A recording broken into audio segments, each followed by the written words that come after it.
Igual hoy en el diálogo que vamos a tener ahora para dialogar en esto que hemos dado en llamar Diálogos en la Cuarentena, temporada 4, a la abogada, penalista y experta en seguridad, la doctora Florencia Arieto, a la que también voy a agregarle el título honorífico de ser mi amiga.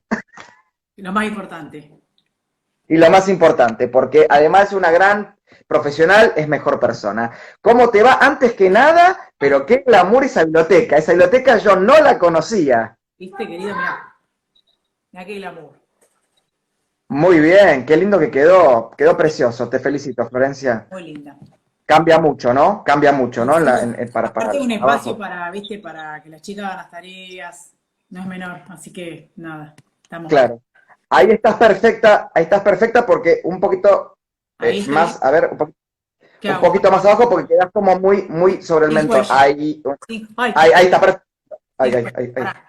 Pará que se me cae la computadora, querido. Pará. Ahí está bien. Ahí estás, ahí estás muy bien. Ahí estás muy bien.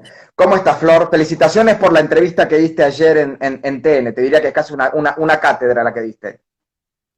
Sí, la verdad que estuvo bueno porque en general no hay mucho espacio para reflexionar, ¿no? Por ahí ayer me dieron mucho tiempo, pude desarrollar un poco las ideas, porque si no es como que te editan la realidad, que más que nada quienes pensamos que el que hace el daño lo debe pagar y que las cárceles tienen que ser los lugares en donde los paguen, no tiene que haber privilegios, por lo menos para delitos graves. Quedamos siempre como la idea de, ay, somos los represores. Entonces, está bueno poder explicar que ser firmes con respecto a que el delito se paga, a que una persona que delinque tiene que pagar, no significa que nosotros como republicanos, aceptemos que haya torturas en las cárceles, que haya penitenciarios corruptos, que haya un poder político que tiene un brazo político, como es la Subsecretaría de Asuntos Penitenciarios, que esté acéfala, o que durante muchos gobiernos nadie se haya preocupado realmente por las cárceles. Vos pensás que las últimas cárceles que se construyeron las construyó Menem, los dos complejos, Ezeiza y Marcos Paz, y un complejo para menores Vidal en la última gestión. Entonces, digo, como nosotros levantamos la voz para decir los presos no pueden salir, el que las hace las paga, la cárcel tiene que ser el lugar en donde tienen que cumplir las condenas, violadores, asesinos, narcotraficantes, secuestradores, lesa humanidad y corruptos no tienen que tener privilegios, no tienen que tener salidas anticipadas. Eso no significa que las cárceles no tengan que ser sanas y limpias, que tengan que tener la posibilidad de estudiar, de entender por qué están presos, de tener opciones cuando salgan para no volver a reincidir, quienes no cometieron delitos irreversibles, ¿no? Que la mayoría de las cárceles están llenas de ladrones. Entonces, nunca terminamos digamos, de darle ese contexto a la idea, entonces quedamos como los kirchneristas son los compañeros que te defienden los derechos humanos de los presos y nosotros somos los que los queremos matar. Y la verdad que no, yo voy a ser la primera, lo denuncié en 2006, yo denuncié al Servicio Penitenciario Federal en 2006 con un conjunto de colegas profesionales porque se robaban la comida de los presos, el servicio penitenciario. O sea que con el mismo ahínco que pedimos que las penas se cumplan, con el mismo ahínco vamos a pedir que los presos solamente sean privados de su libertad y no de su dignidad y no su buen trato y demás, que es lo que dice la Constitución. Entonces está bueno tener un espacio para esa reflexión porque le sacás discurso a los ultras, ¿no? A los kirchneristas que van por todo y no les importa nada, no les importa la democracia ni el Estado de Derecho. Y lo más interesante, no, lo más triste es que todos estos progresistas de pacotilla, de Palermo Sojo, los de la Comisión por la Memoria, el CELS, ¿no? Que los agitaron a los presos, ahora cuando se puso todo oscuro, ¿dónde están?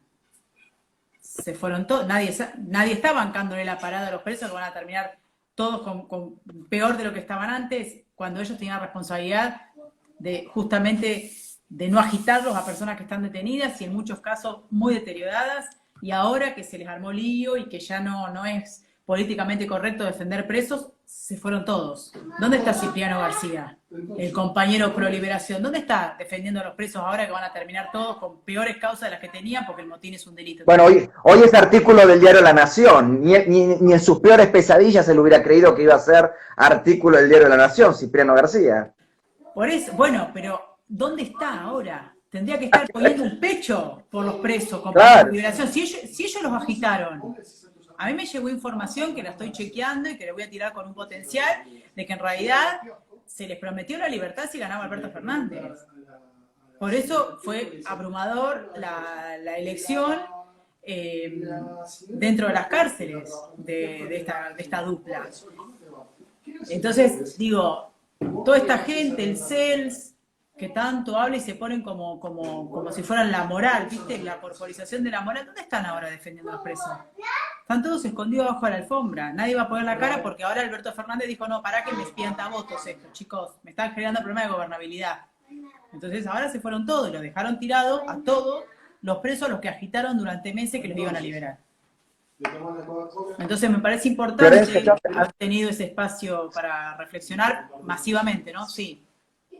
Fantástico. No, yo más que nada te comento que a diferencia de lo que nos pasó la otra vez, yo voy a tomar el recaudo de que cuando veo que el tiempo que nos brinda Instagram se corta, vamos a finalizar el video y nos volvemos a reconectar la cantidad de veces que sea necesario para que no haya el problema que tuvimos la otra vez, ¿te acordás? Sí. Que se cortaba así que por eso le digo a la gente que no se preocupe, dicen que tengamos cuidado con el tiempo, que se queden tranquilos, que tenemos todo organizado.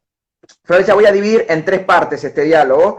La primera parte viene a colación de lo que estás planteando y que vos planteaste muy bien en la entrevista en La Nación y que me gustaría que reformules, que es este terrible concepto de romantización de la delincuencia que llevó al estado de situación hoy donde tenés gran parte de la población que no ve como preocupante el pedido de excarcelaciones masivas, que no ve como preocupante o como algo malo el hecho de que el delito o el daño no se tendría que pagar, que el delincuente es delincuente por víctima y nunca victimario, ¿no? Esto lo puedes profundizar porque creo que es muy importante.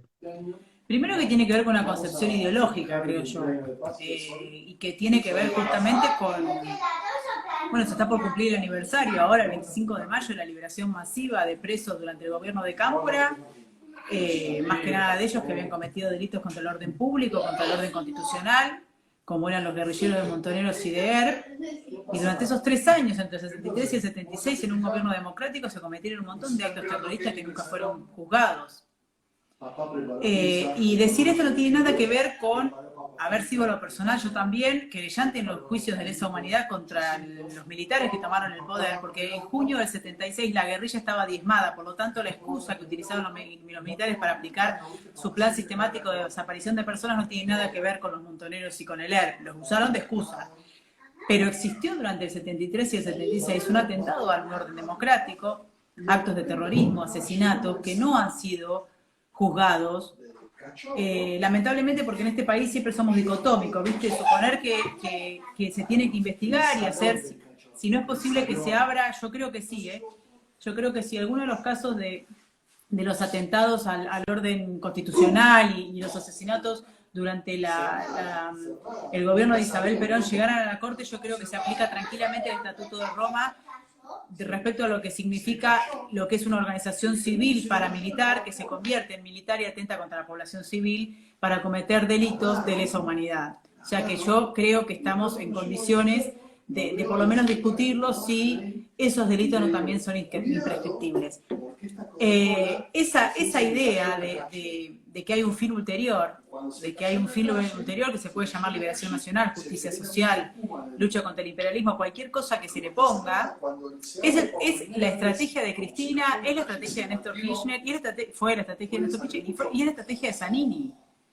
El trasvasamiento generacional es hacia los hijos de los montoneros. No está bien ni está mal, no estoy haciendo una connotación, estoy simplemente contando que ellos...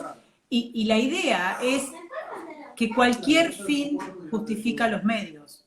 Entonces, las instituciones sirven, si me sirven a mí para lo que yo considero que sirve, Chávez. Si no, vamos a ir contra ellas hasta lograr el fin ulterior, que es loable y es lo mejor que nos puede pasar.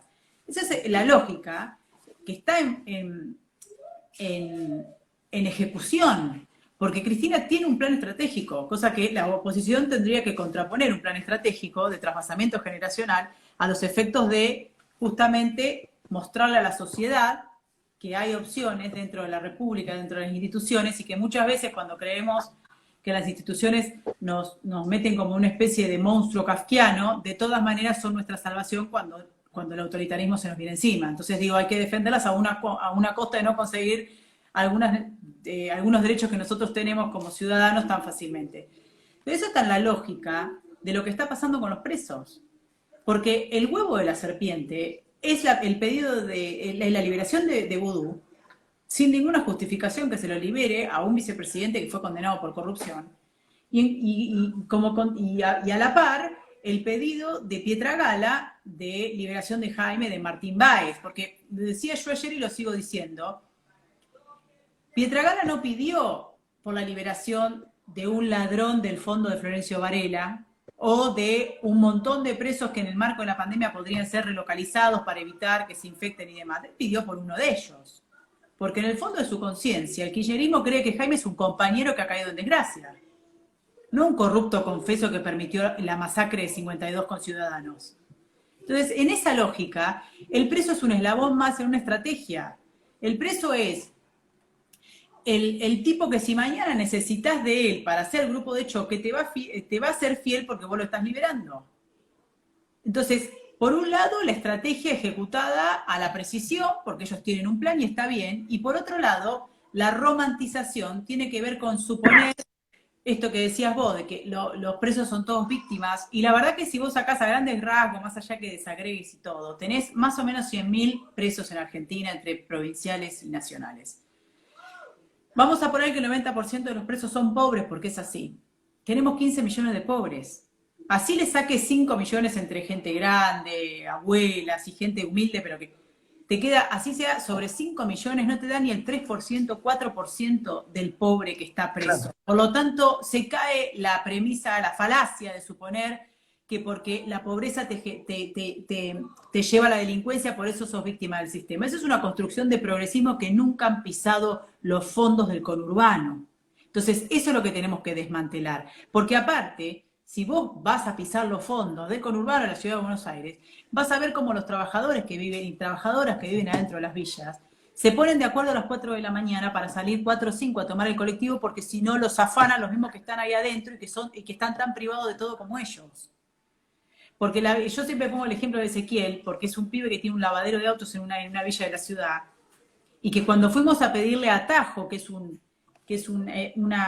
digamos, como un brazo, un apéndice de la Procuración General de la Nación, para que los delitos cometidos por menores tengan mayor accesibilidad, ¿no? Si hay vulnerabilidad en las villas, que está al mando de Julián Axat, a quien conozco hace un montón, pero que tiene una concepción de que se debe defender al pibe chorro.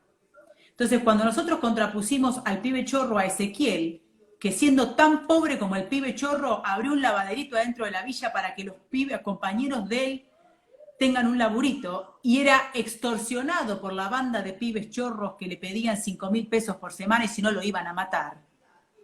Visibilizamos a los Ezequiel, que por suerte, porque no tienen justificación, son muchos más que los que eligen robar. Pero nunca dimos esta discusión de profundidad, porque tenemos miedo que te digan, no, ser pobre, si acá los pobres delinquieran, estaríamos en guerra civil. Entonces, es mentira.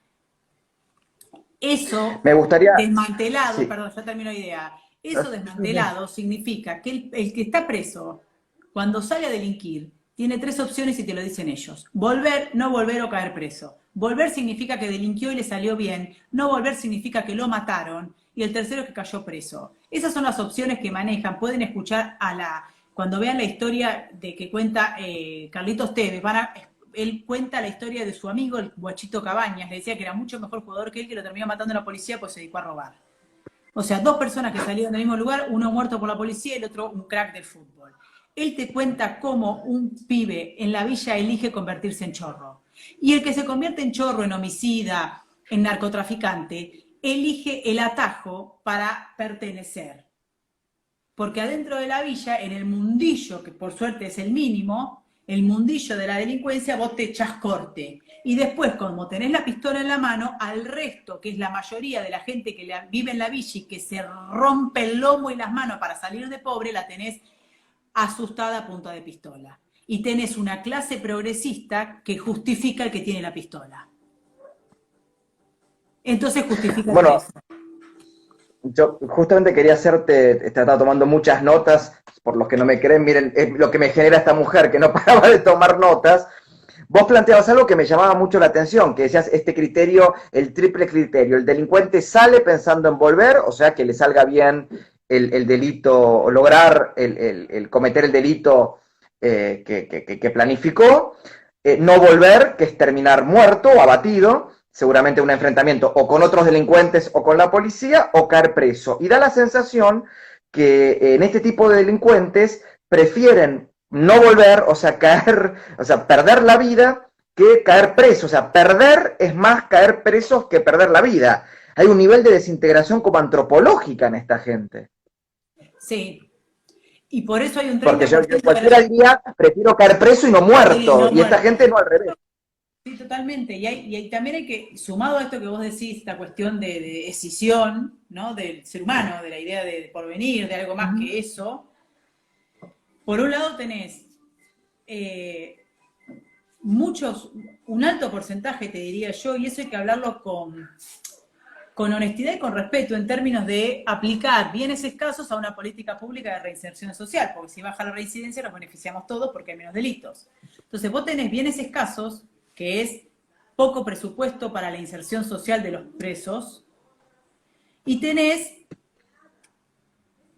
aplicación indiscriminada de esos fondos. Entonces vos a un violador serial le das el mismo tratamiento que a un ladrón primario, que pudiendo cometer un delito irreversible como matar, eligió no matar.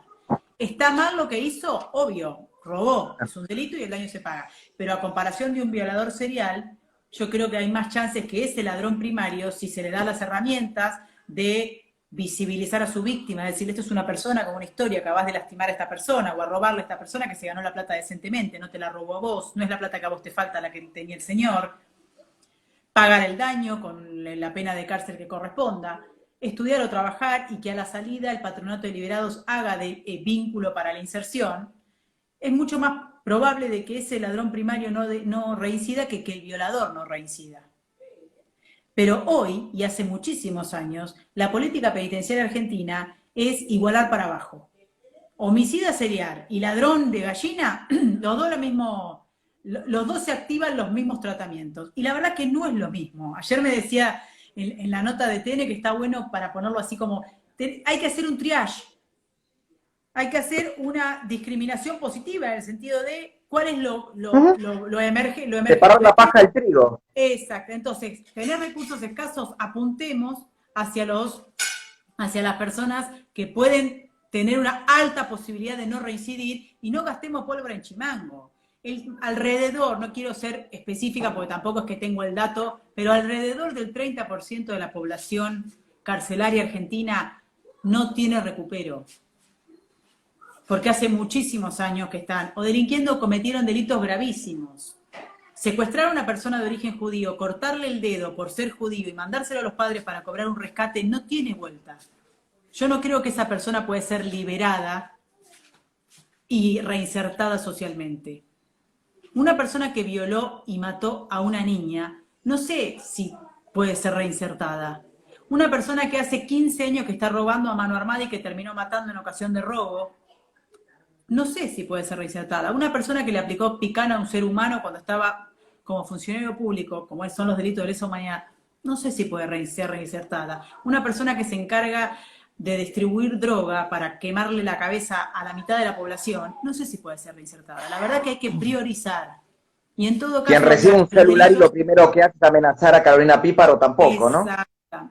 Bueno, eso es homicidio en ocasión de robo, lo que te estoy diciendo. Mató y, No, y pero este es ese un ejemplo. Y además beneficiado por una concreto. política supuestamente inclusiva, de devolverle los celulares.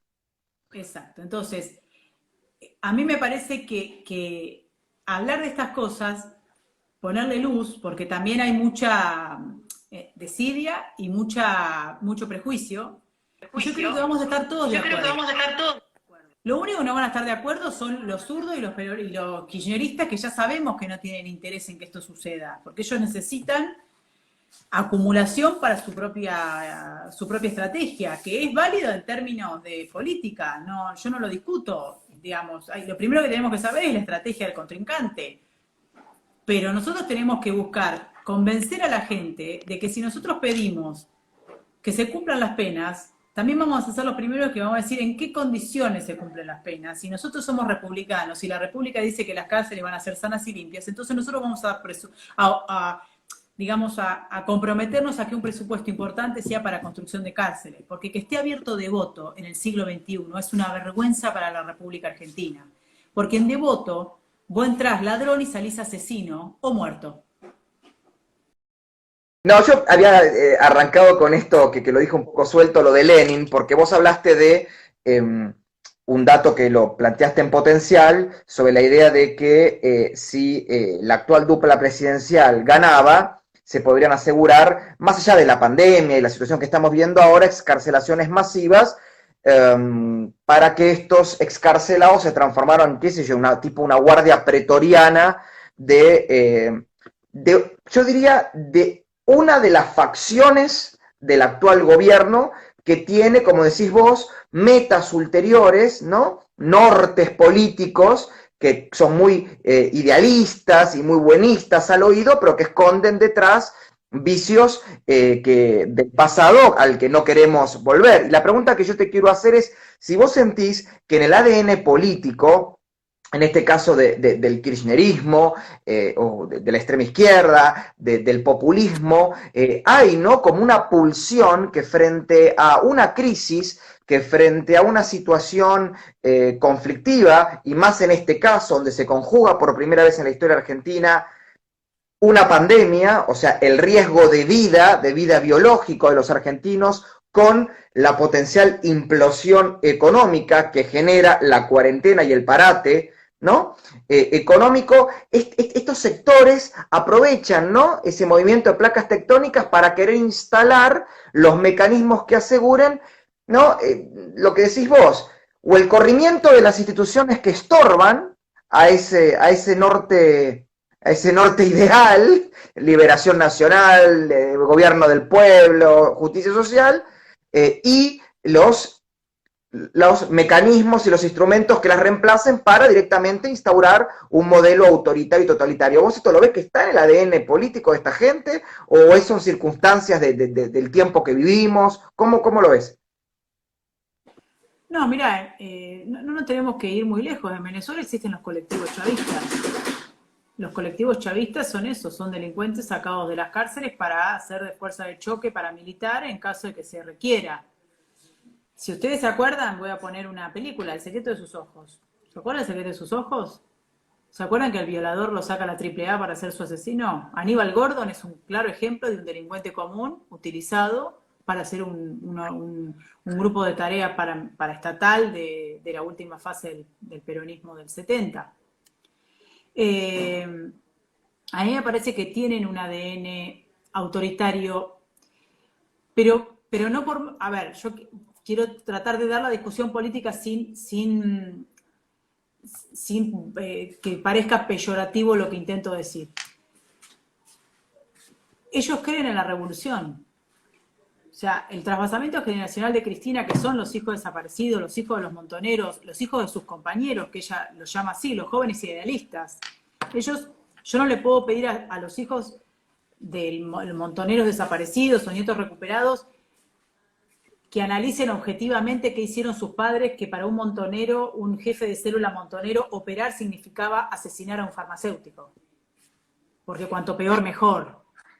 La vida no tenía valor, excepto que sea la vida que ellos consideraban que tenía valor para conseguir el bien ulterior. Y eso es historia, no es juicio de valor. Lo que estoy diciendo es, yo no le puedo pedir a Horacio Pietragala, que es un nieto recuperado, con su padre desaparecido, bueno, su padre asesinado, en realidad los asesinaron durante la AAA. No puedo pedir que él, digamos, sea objetivo con eso, porque no sería normal, porque es su papá, es su historia.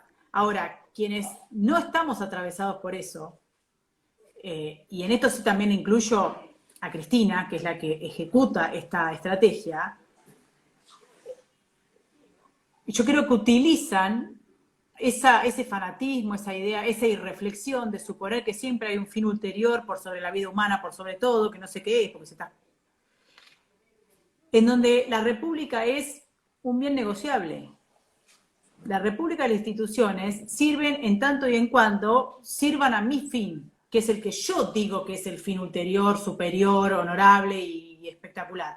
Todo lo demás, incluyendo la oposición, la división de poderes, los jueces, digo, es el chavismo en Venezuela.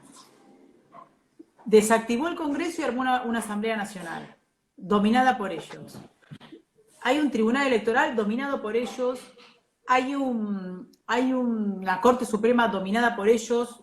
Entonces lo que digo es, en esta etapa del comunismo, del socialismo al siglo XXI, como decía Chávez, las armas no son la opción primaria, porque en general logran el poder a través de elecciones libres, en principio, porque Chávez la primera elección fue libre, no el golpe de Estado que intentó, cuando se presentó a presidente, y Néstor Kirchner y Cristina lo mismo. Entonces, a través de elecciones libres, obviamente ahí utiliza mucho la técnica que utiliza el GRU, que es la inteligencia militar rusa, respecto de la acción psicológica, la socavación de las discusiones profundas que tiene que ver con esto que te digo, que nosotros queramos que los presos cumplan la condena, no significamos que quieran ni que los maten, ni que los maten de hambre, ni que no le cuiden sus derechos dentro de la cárcel, ni que solamente la libertad está coartada mientras si se cumple un delito en una república como Argentina, pero te socavan, te crean mini grupos de autoridad moral, en donde está, que te dicen vos, que estás en contra de los pobres, vos, Patricia Bullrich, represora. La verdad que la mayor maquinaria de gatillo fácil de la democracia es la policía bonaerense de Scioli. La única ministra de Seguridad que metió un escuadrón entero de gendarmería preso por complicidad con el narcotráfico se llama Patricia Bullrich. Los trajo de los pelos de Chaco, esposados, porque los fueron a detener sus propios compañeros. Entonces digo, por ahí esas cosas no son noticia, pero que uno sea republicano no significa que sea represor.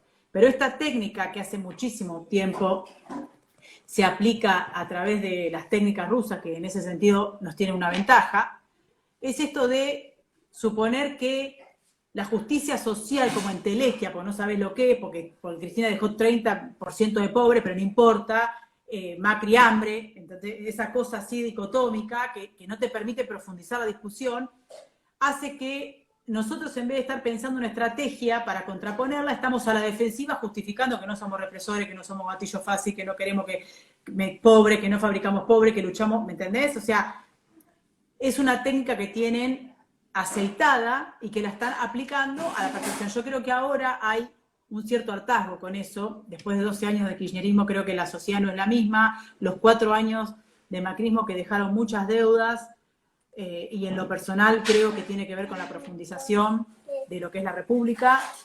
A algunos le agarró cagazo y eso se percibió en la sociedad, porque la sociedad quería un cambio y ese cambio no llegó en la totalidad que necesitaba la sociedad, entonces lo facturó. Pero lo que yo creo es que la base de la concepción de la estrategia de Cristina y que aplicó durante su gobierno tiene fase autoritaria, porque la democracia sirve en tanto y en cuanto sea funcional a mi fin, el que yo digo que es, no el que me dice ni la oposición, ni un tribunal, ni nada. Y cuando me empieza a molestar, bueno, empiezo con el vamos por todo, con la ley de medios. Si empieza a ser molesto un Clarín, entonces hagamos una ley en contra de Clarín. Si empieza a ser molesto la justicia, hagamos una ley en contra de la democratización de la justicia y creás órganos como justicia legítima que se dedican permanentemente a tratar de fundamentar o de disfrazar acciones autoritarias que atentan contra el Estado de Derecho. Entonces, eso es lo que veo, y que no cambió nada. Cristina no va a cambiar ahora, pero yo, digamos, y Cristina me parece que su estrategia es ser candidata, así sea, a concejal de Río Gallegos, en tanto y en cuanto consolide su trasvasamiento generacional. Por eso voló Banol y no voló Pietragala, porque Pietragala es eslabón fundamental, porque es la herencia de su legado. Claro. Es propio. Entonces, perdóname, quiero hacer una nota. Sí, perdón. No, quería hacer una nota de color histórica, porque vos nombraste al GRU, que no lo ves, es el Grusnavel Rushny, pero no lo voy a decir todo en ruso, que es el antecesor del actual Servicio de Inteligencia Exterior de la Federación Rusa. Fue la policía secreta que apuntaba a la inteligencia exterior de la Unión Soviética. Quiero destacar dos cosas. Primero, que el creador del GRU fue Trotsky, que hay como una idealización de la figura de Trotsky, que era como un buenito que nunca hizo nada. El creador del servicio de inteligencia y policía, además de la checa, que era de seguridad interior, de servicio exterior, o sea, de agitación comunista en el exterior, del que además se nutrieron como ejemplo todos los servicios de inteligencia comunistas del extranjero, la Stasi en Alemania, la G2 en Cuba y tantos otros, fue el GRU de Trotsky. Un dato interesante, o sea, no fue ni Lenin ni Stalin. Sí, fue para Trotsky. que veas que en realidad son los primeros que lo utilizan a su favor, claro. Sí. Eso en primer lugar. Segundo, fue creado para agitación psicológica, lo que contás vos. Esta idea de construcción de enemigos para desviar la atención de la gente de los problemas centrales y que con la construcción del enemigo por detrás, ¿no? O yo iba a decir por colectora, pero bueno, por colectora vas metiendo, ¿no? Los vicios, ¿no? Los vicios, las prácticas, las formas y los instrumentos totalitarios, ¿no? Ley de medios, no sé, Maldonado, derechos humanos, y en el medio te meten, qué sé yo, expropiaciones, te meten censura previa, ciberpatrullaje, ¿no? Bueno, estos salen de unas usinas que son desgraciadamente estas cloacas de la democracia, como llamaría el tan simpático ministro de Seguridad de Santa Fe, Marcelo Saín, en los que están los servicios de inteligencia, que sabemos muy bien que el kirchnerismo ha hecho uso y abuso sin ningún tipo de reparos. Pero quería hacer esta aclaración histórica, porque vos lo nombraste el GRU, que casi nadie habla de esto, y que la gente cree que estos problemas nacen por ósmosis, y que no son una sucesión de hechos históricos y de procesos políticos que desembocan en esto. Esto no es un reposo. La estrategia. Exactamente. Es una estrategia. Acá no hay nada librado al azar. Eso Exactamente. es lo que entendemos quienes creemos que merecemos una república cada vez más independiente, más igualitaria, pero dentro de las instituciones. Del otro lado tenemos gente que tiene una estrategia clarísima, 20 años, tipo la larga marcha de Mao. O sea, cuando Mao, hagamos nota de color y un poco de historia, cuando Mao ve que Chiang Kai-shek iba por él, la República China, y no tenía fuerza, se va al monte en la larga marcha, y durante 10, 15 años está allá, hasta que después que Japón invade China y el general republicano estaba preocupado por Japón, él empezó a fortalecerse hasta bajar y tomar el poder definitivamente. Le hace una falsa tregua para combatir al invasor, y exacto. Después, obviamente, quinta columna. Exacto. Claro. Es una estrategia. Bueno, te hago una pregunta, ¿y vos no crees que dentro... en marcha, y nosotros no la estamos viendo, estamos pelotudeando y no la estamos viendo? Totalmente, totalmente. Vieron que yo no soy el único que putea y dice pelotudear también, pero la gente se enoja que yo... No, pero putear, en este canal putear es síntoma de salud mental.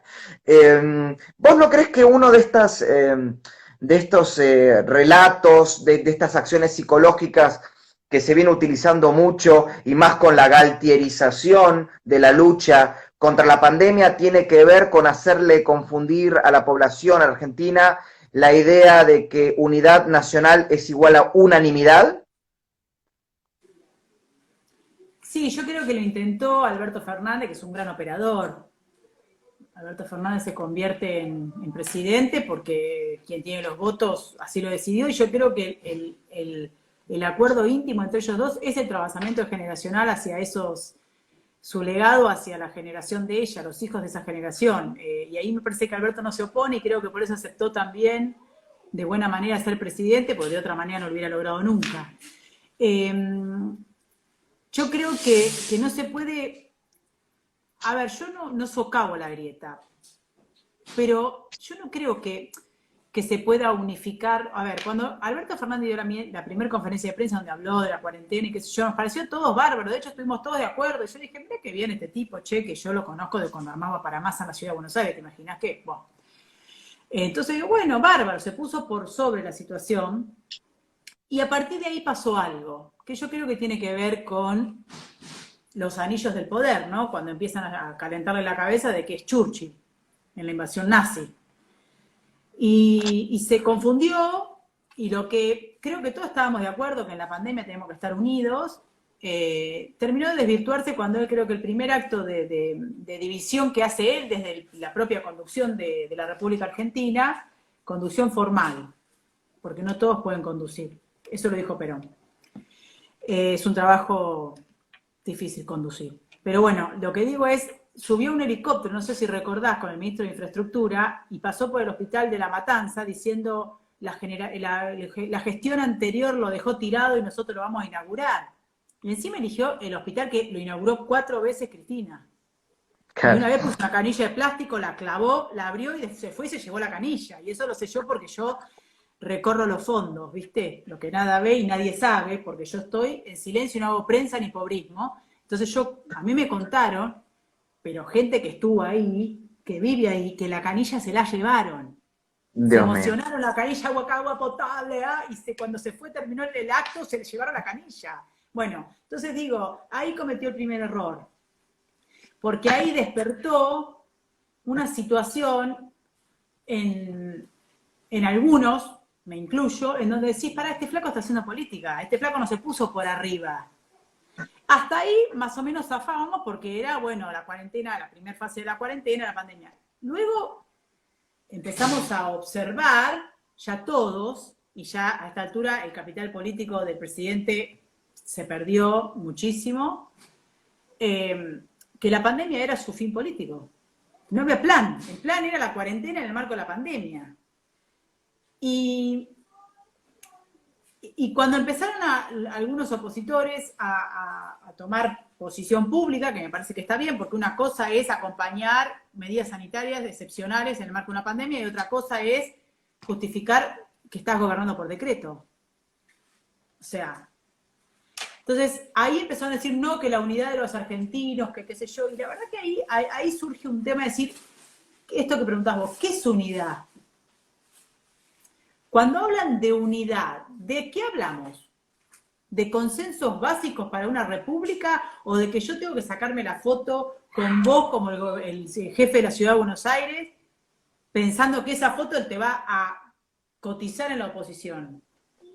¿Qué es la unidad? ¿Que te tengo que justificar a Cristina, a Moyano, a Jaime y que falta el gordo valor y están todos? ¿O significa que te acompaño porque hay una decisión política de a la larga que vayan presos quienes delinquieron por corrupción? Digo, explícame qué querés de unidad, porque si no es moral la grieta. O sea, yo no apoyo chorros, porque yo no robo, porque no se lo roba al pueblo. Y bueno, y contame qué hacemos con Moyano, que vos te sacaste, o sea, cuando él se saca la foto con Moyano siendo el mejor dirigente, ahí te das cuenta que no hay unidad posible con gente que no robamos, ni con la mayoría de la oposición, que está siendo dura sin ser desestabilizadora como tiene que ser, y creo que el jefe de gobierno porteño se dio cuenta que se lo estaban comiendo las fauces del Frente de Todos y que después, si quiere ser jefe de la oposición, iba a tener que explicarle al 40% de la población que está cohesionada y que sabe que no quiere votar, por qué motivos lo están utilizando de felpudo para firmar un default. Entonces digo, yo no creo que haya unidad a cualquier precio. Y unanimidad puede haber con la pandemia. En la primera fase de la cuarentena, que ellos estábamos todos unánimemente de acuerdo que tenemos que quedarnos en casa. Ahora, después de 35 días, personas que están varadas en Tailandia y que Ethiopian Airlines sale a desacreditar a nuestro canciller diciendo usted está mintiendo a ese nivel, nosotros traemos a sus compatriotas, pero usted me está diciendo que no los traigamos.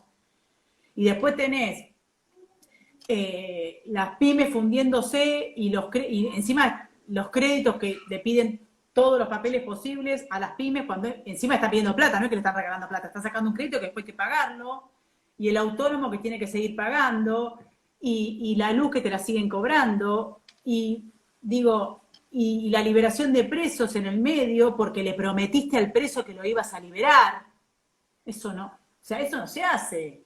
Y ahora los adalides, ¿dónde están? Porque mandás a negociar con delincuentes al 2 del Ministerio de Justicia. En una cuestión de motín, que es como si fuera una toma de rehenes generalizado, vos tenés que aplicar los protocolos de toma de rehenes. O sea, vos tenés que utilizar un negociador que manipule al jefe del motín hasta quebrarlo desalentarle el motín, no sentarlo tipo paritaria, discutamos. ¿Qué te va a pedir el preso? La libertad. ¿Y vos con qué lo negociás? Lo estás legitimando. Hubo personal de seguridad penitenciario herido y hubo presos muertos. Ahí hubieron delitos. Entonces, todo mal. Todo mal. Y uno no quiere ser, down, todo, pero No, bueno, la oposición tiene bueno, que pero ahí controlar. está el tema, me llevas a un tema que es interesante también, del cual yo soy, no, yo odio el término víctima, ¿no? Pero del cual soy flanco siempre para recibir críticas, que es el tema de que a veces el lado bueno de la grieta, entre comillas, está más preocupado por las formas que por el fondo de las cosas. Entonces, por ejemplo, si Patricia Bullrich ayer dice, pero le faltó decir, ¿quién carajo es Cristina para decir que ella sola se va a sentar en la cámara? Está todo el mundo hablando de la palabra carajo, no de la reflexión de Patricia Bullrich. ¿Se entiende lo que quiero decir? Eso es Rusia aplicando acción psicológica. Listo. Y nosotros hablando del carajo. ¿Está? Claro. Por eso digo, está tipo la emperatriz Giselle, ¿entendés? En el medio del salón. ¿Me entendés? Es una claro. Bueno, es eso. Para ellos el tienen crítico, una estrategia, nosotros tenemos que aplicarla otra, porque si no nos van a comer. Pero la contraestrategia, claro. O sea, acá tenés la persona que pone los ovarios, en este caso, a marcar lo grave, y en vez de estar mirando lo que están marcando la persona, le estamos mirando el dedo a la persona que lo está marcando. Dijo que si en todo el argumento apareció la palabra, no sé, ¿qué carajo? Carajo es el problema, no el argumento. La forma y no el fondo. Y ahí donde vos creo que le das en el punto, ¿no? Realmente, dentro de tu entender y con todas las dificultades que se tienen, ¿cómo crees que debería realmente actuar la oposición? La oposición, digo, por lo menos Juntos por el Cambio o la gran unidad republicana que representa Juntos por el Cambio, con todo lo que se podría sumar, que está desperdigado, ¿no? ¿Cómo, de lo que actúa más lo que podría sumar? ¿Qué actitudes, qué formas, qué argumentos? No, yo creo que lo que está haciendo Patricia Bullrich está muy bien. Es lo que tiene que hacer la oposición. Lamentablemente hay un porcentaje importante de la oposición dentro de Cambiemos, y lo digo porque estoy afuera. Yo el día de diciembre entregué la gestión y me he ido a la actividad privada. Lo que estamos haciendo es una charla de analista político y de abogada penalista, pero yo no tengo en lo personal ni cargo ni aspiraciones electorales por el corto plazo, así que lo puedo decir con libertad. Hay un porcentaje importante de la oposición que yo todavía no puedo descular. Si tienen un pacto de centro con Massa y alguien más, y están haciendo como sí, o creen que siempre es mejor negociar. Y a veces, no siempre hay que confrontar, pero a veces hay que confrontar. Con respeto, pero haciendo lo que hay que hacer. Si ustedes la escuchan a Nancy Pelosi, que es la speaker de la Cámara de Diputados demócrata de Estados Unidos, lo hace pomada a Trump. Y en el medio de una pandemia que tiene mucho más problemas que los que tenemos acá, y ya sabemos. Y hace lo que tiene que hacer esa oposición. Entonces, me parece que el problema de Cambiemos es ese, y es el motivo por el cual perdió la elección. Y perdóname que agregue algo, porque ayer me hiciste investigar algo que yo, mientras estaba mirando los press release de Mike Pompeo avisando de que tenían información, casi declarando la Tercera Guerra Mundial, que tenían información sobre lo que yo en octubre comenté, que el famoso video mío que me llamaron el Nostradamus, de que había en el centro sur de China una instalación disfrazada de civil, pero que era militar, elaborando y sintetizando virus para transformarlos en armas biotecnológicas. Claramente Mike Pompeo ahora tendría ya la información de que todo esto no fue casual, sino que fue causal, y que hasta se podría decir de que China usó de conejillo de India la propia población de Hubei, de Wuhan, para probar la letalidad del virus. Nancy Pelosi, que no solamente lo hace moco a Trump, sino que fue famosa porque luego de terminar Trump de dar su discurso de el Estado de la Nación, lo rompió atrás de ella. Ahora con el tema del general Flynn, que se descubrió que todas estas falsas acusaciones contra Trump y la injerencia y qué sé yo, sería mentira, y que el tipo lo estaban apretando facciones que responden al Partido Demócrata dentro del FBI, la propia Nancy Pelosi dijo, que lo detesta Trump, que ella va a convocar ahora a un comité de investigación para que sean castigados los demócratas, políticos o miembros del FBI. O sea, a ver, la misma mina que lo detesta Trump no va a dejar que quede impune si detrás de las acusaciones contra Trump y contra su gabinete, por supuestas injerencias con Rusia, la mina ocupa su rol, digo, esto es lo que... Ocupa su rol, exacto, ocupa su rol. Acá sería impensable. Y eso es lo que el sistema político argentino te impide.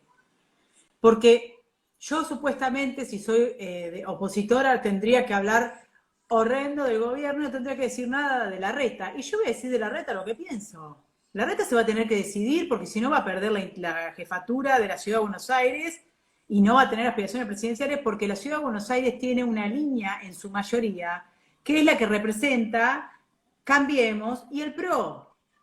No Alberto Fernández, que es porteño, que quiso hacer política en la Ciudad de Buenos Aires y nunca trascendió. Entonces, a mí me parece que hay que saber dividir. Larreta tiene una responsabilidad de gestión. Dentro de lo que es la responsabilidad de gestión, me parece excelente que trabaje con el gobierno central, porque es obvio. Igual falta un poco de huevo, porque la idea de que somos porteños pero no defendemos nuestro porteñismo, yo como porteña adoptiva estoy un poco hinchada a las bolas de que nosotros dependemos de lo que dice el conurbano, de lo que dice la nación, ¿viste? Si sos jefe, poné acá y defendé el territorio de la Ciudad de Buenos Aires. Con lo que aportamos de coparticipación, te digo que bastante autoridad tenemos como para... Defendé y no te bajé los pantalones, defendé. Pero lo que yo digo es, yo puedo entender a Gerardo Morales, que tiene gobierna Jujuy, que tiene responsabilidad de gestión, pero yo el otro día lo escuché en una nota de televisión y estaba alineado con Alberto Fernández. No estaba hablando de la gestión sanitaria excepcional en el marco de una pandemia. Entonces acá hay cuitas personales. O sea, Monzó, que fue ministro de Asuntos Agrarios de Scioli, ahora resulta que es el armador de Cambiemos. Y de gobierno de Dualde. ¿Por qué le tengo que creer a Monzó, que no es un topo? Entonces me parece que la identidad de la oposición es, obviamente hay que ampliarlo muchísimo, pero es Waldo Wolf, es Patricia Burri, los que tienen voz y responsabilidades institucionales, ¿no? Es el fenómeno Pichetto, claro, es la mitad de la población y un poco más que no votó este gobierno, pero que respeta una elección ganada y que necesita ser escuchada porque no lo va a votar porque no le gusta y aparte la está pasando mal y nosotros tenemos que respetar ese electorado. Hay que ampliar la base, hay que tener una estrategia, un montón de cosas, pero no tenemos que perder la identidad. Cuando vos te sentás al lado de Alberto Fernández y al lado de Cristina Kirchner, cuando dice que si no aceptan la oferta, los bonistas entramos en default, no tenés por qué estar sentado ahí, Larreta. Por lo menos no ahí. Sentate al lado de Morales fuera de plano. Porque la foto fue Larreta, Alberto, Cristina. Entonces, ¿qué estás buscando? Te desperfilás y vas a perder la ciudad porque la gente no te va a votar, ni te va a creer, ni para presidente, ni para nada. Entonces, me parece que hay que ser Cornejo claro sacó unas declaraciones... Cornejo, el gobernador de Mendoza, con unas declaraciones durísimas contra el gobierno nacional, aún con la dependencia que tiene en materia de obra pública, incluso que le autoricen el ingreso de equipamiento sanitario que había comprado la provincia y que se la retuvo Nación, y sin embargo el tipo no le tembló el pulgar y sacó una carta de electores durísima. Porque está respetando su electorado. Porque está respetando su electorado. Y aparte creo que pasó algo muy interesante en la República Argentina, que por primera vez la clase media, que nunca tuvo como una conducción ni una cohesión política, sino que votaba de acuerdo a su utilidad, porque en realidad está despolitizada, porque tiene que sobrevivir, tiene que producir para que otros cobren plan, porque esa es la realidad, sin ser peyorativo, es una validad. Por primera vez en el gobierno que circunstancialmente presidió Mauricio Macri, si fuera Patricia Bullrich la presidenta sería lo mismo, porque la gente por primera vez sintió que tienen una representación que creo que la palabra que más nos abarca a todos es republicana. Es una representación republicana que tiene ciertos consensos básicos de las instituciones se respetan aunque jueguen contra mí. Hacer justicia también es hacer justicia a la parte contraria. El daño se paga, pero yo voy a pelear por que las cárceles sean los lugares aptos para que se pague el daño. Digo, la libertad se defiende y no hay fin ulterior que vaya por sobre la libertad individual y por lo tanto luego social, porque el individuo es uno y después en equipo formamos una sociedad. La plata se gana trabajando, los pobres se sacan de pobres y no se hace pobrismo, no se romantiza ni al delincuente ni al pobre, sino que se lo saca adelante, con porvenir, con responsabilidad. Los que chorean van presos, digo, pero son un montón de enunciados que hay que ir, obviamente, consolidando, y que en el gobierno de Cambiemos hubo gente que choreó y que tendría que estar presa, digo, no es que esté inmaculado, pero sí es la mayoría identitaria identificándose con eso, con que la plata no se lo roba al pueblo, con que la república se defiende, con que la división de poderes es importante, con que necesitamos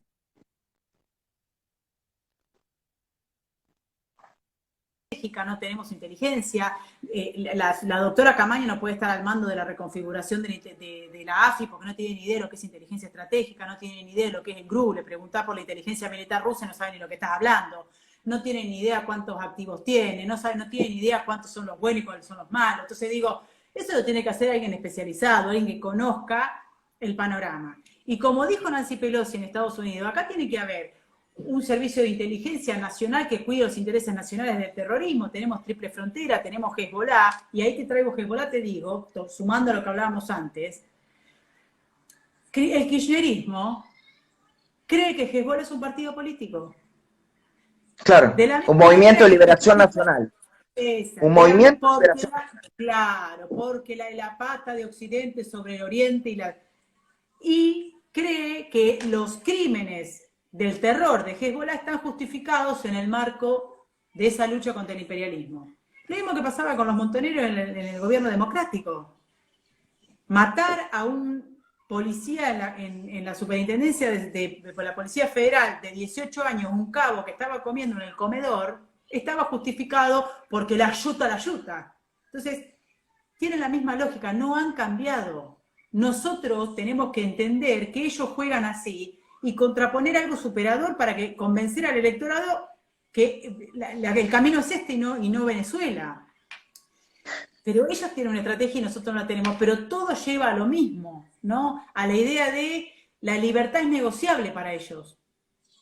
Para nosotros no.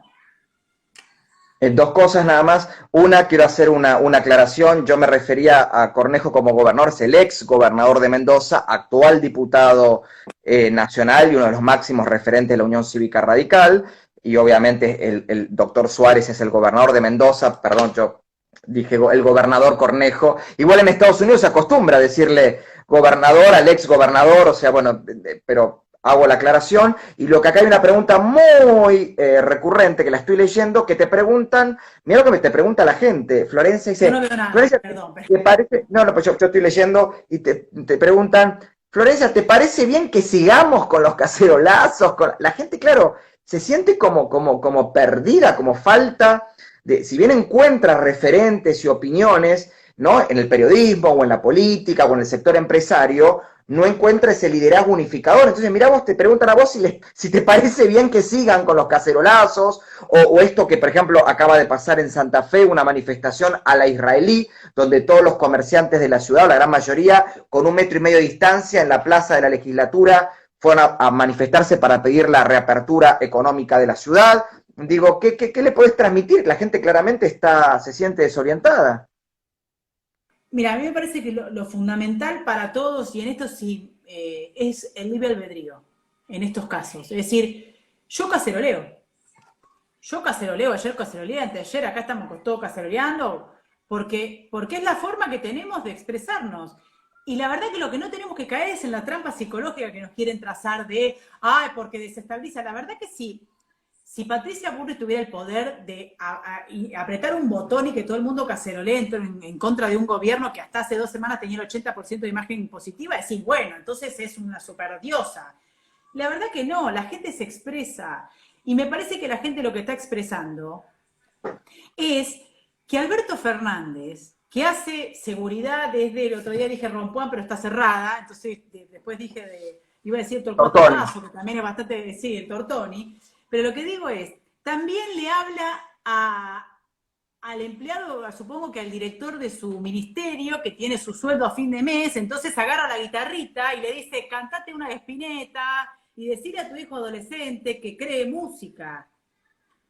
Y si vos sos Osvaldo, que vive en Caraza y que trabaja en negro, y que el empleador que lo tiene en negro no le da el certificado para que vaya a laburar autorizado, pero lo obliga a ir a trabajar y lo bajaron del colectivo en Puente Alsina.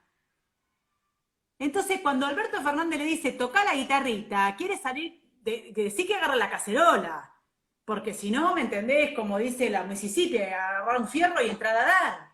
¿A quién le habla Alberto Fernández cuando le habla de eso? ¿A Osvaldo de Caraza? ¿A quién le habla?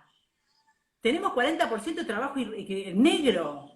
Tenemos gente que no tiene, debe tener, no sé, 2 pesos con 50 para comprar un kilo de papas si la puede comprar, y le dice, dale, cocinate con la familia, cantate un cuentito, dibujame, pero dibujame qué. Están pensando cómo pagar la luz, dibujame qué. Entonces digo, la gente lo tiene que canalizar por algún lado. Sin miedo, sin miedo. En Israel salieron ni siquiera salieron a manifestarse contra una política específica, como en este caso fue en Santa Fe, que era contra el cierre de los comercios. Salieron a manifestarse contra el primer ministro, contra Bibi Netanyahu. Salieron a manifestar contra él en plena pandemia. Y la gente salió. Y si tenés que cacerolear, cacerolear. Y si necesitas salir, salí y a poner el pecho a aguantarse las consecuencias. Pero si necesitas expresarte, tenemos que hacerlo, porque si no es autoritarismo. Y lo que nos quieren hacer creer es que fomentamos el autoritarismo. Estos que estuvieron, desde que asumió el gobierno anterior, estuvieron dibujando helicópteros durante 4 años. Nos están pidiendo que no caceroleemos para evitar salir a la calle a reclamar que la mitad de la población que banca a la otra que no tiene trabajo se está fundiendo. Y que le están dando una maquinita que no tiene ningún sustento y que después sale el ministro de Economía a pedirte que ahorre en dólares. Y que contratan a uno diciendo, che, ahorra en dólares, y después le muestran el plazo fijo, ahorra en peso, ¿me entendés? Entonces digo, a ver, no nos expongamos a caer en la trampa de lo que quieren ellos, de que somos golpistas, estabilizadores, dentro del marco de la democracia, con respeto, manifestémonos, expresémonos, sepamos que somos muchos los que estamos empujando el carro para seguir teniendo una república, que el año que viene hay elecciones y que siempre hay posibilidades de expresarnos en las urnas también, sin miedo, y menos del gobierno central que hace 1 mes y medio que está gobernando por decreto, sin miedo. Eso no significa ni ser desestabilizador ni no respetar nada, no se puede si necesitas expresarte porque la estás pasando mal. Y yo creo que la forma del cacerolazo hace que las autoridades escuchen. Porque si no hubiera soltado presos, si no hubiera pensado ni siquiera en habilitar algo la cuarentena. Yo no creo que el gobierno central hoy, con la dilapidación política que hizo por negligencia personal, porque la verdad que la oposición se ha portado fantásticamente, no creo que tenga margen para extender la cuarentena 100%. De hecho, algunos doctores que son los más criteriosos, como el doctor López, explicó y aconsejó que se flexibilice porque si no va a ser peor. Entonces, a mí me parece que hay que manifestarse y que sepamos que si le llegan a hacer una causa, a meterlos presos, bueno, me manda mensaje directo por Instagram y vemos qué hacemos. Seamos libres, que lo demás no importa nada.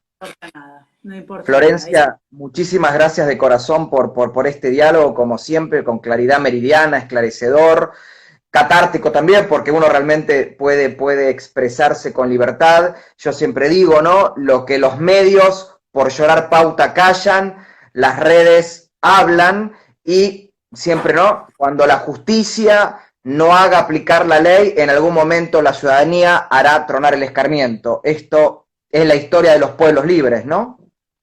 Es lo que tenemos que defender, y cuando vemos todo esto, tenemos que entender por qué necesitamos defender la república. Y cuando hablamos con república no es una entelequia, es la posibilidad de encauzar el reclamo sin que haya derramamiento de sangre. Tal cual. Eso es la república, y hay que defenderla, aunque después cuando uno es gestión te juegue en contra, no importa, siempre hay que defender las instituciones y la república, pues son la garantía de que el día de mañana no van a venir por nosotros. Florencia, muchísimas gracias, te mando un fuerte abrazo. Sabés que en los próximos días está llegando a mis manos un regalo para vos, que fue después le contaré a la gente la anécdota detrás de ese regalo, que fue una cosa, después lo vas a mostrar así, seguramente harás un posteo. Y bueno, gracias por todo. Te mando un fuerte abrazo a vos, a Federico, a mis bendis, y te quiero muchísimo. Te quiero. Chau, yo también, mi amor. Un beso grande. Gracias.